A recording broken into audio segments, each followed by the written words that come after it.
Well, the Japanese are known for their stoicism in the face of adversity, but this triple disaster of earthquakes, tsunamis and now a possible nuclear meltdown is taking its toll.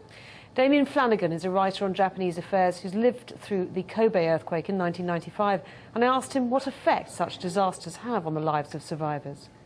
Well, I think there's two aspects to it. There's the immediate physical presence of the quake. There's the aftershocks. You're immediately turned into a refugee. You've lost your home. You have to start thinking about, are you going to evacuate? Where are you going to get food? Where are you going to get shelter? How far away do you want to leave your home and your friends and family? But I think there's also the psychological aspect of it as well. It creates an uncertainty in your mind for weeks and months afterwards. That really, I found, for example, after the Kobe earthquake, that I couldn't sleep properly for months. I was always on edge about aftershocks. And it really invaded my whole existence for quite a time afterwards. So I think there's really two things about it. There's the immediate physical needs that you have, and then there's the longer-term psychological needs that earthquake victims have. You have written that the major earthquakes in the last 100 years in Japan have revealed a side of the country that governments would rather we didn't see. Can you explain that?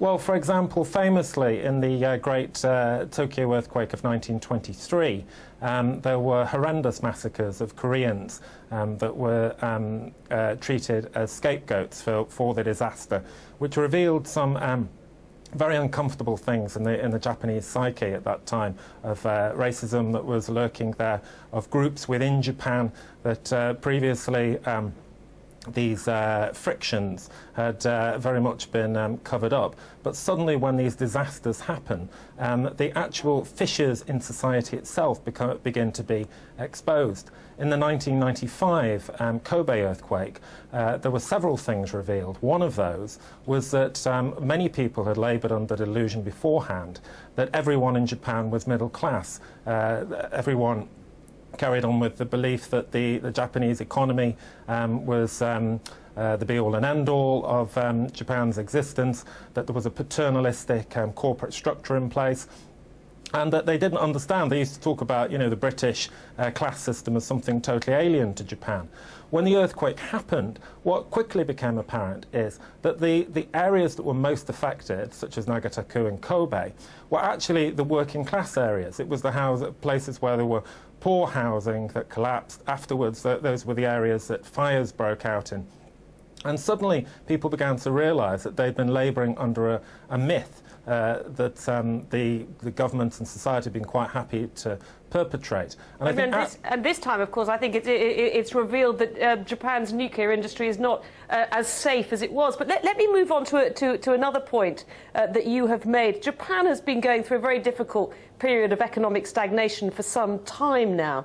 Do you think that this particular disaster will cause a mind shift in Japanese culture? Very much so. And I think it's fascinating that in the years leading up to the quake, that there was a whole raft of bestsellers in Japan that seemed almost prophetic about an ongoing sense of unease. The whole economic bubble that collapsed at the end of the 1980s, the stagnation of the 90s, and suddenly when you came into the new century, there was this feeling that things were just not right, that what had propelled Japan for the previous century, the juggernaut of economic success that had taken it to the #2 economy of the world, and early in the 80s started thinking it might take over America.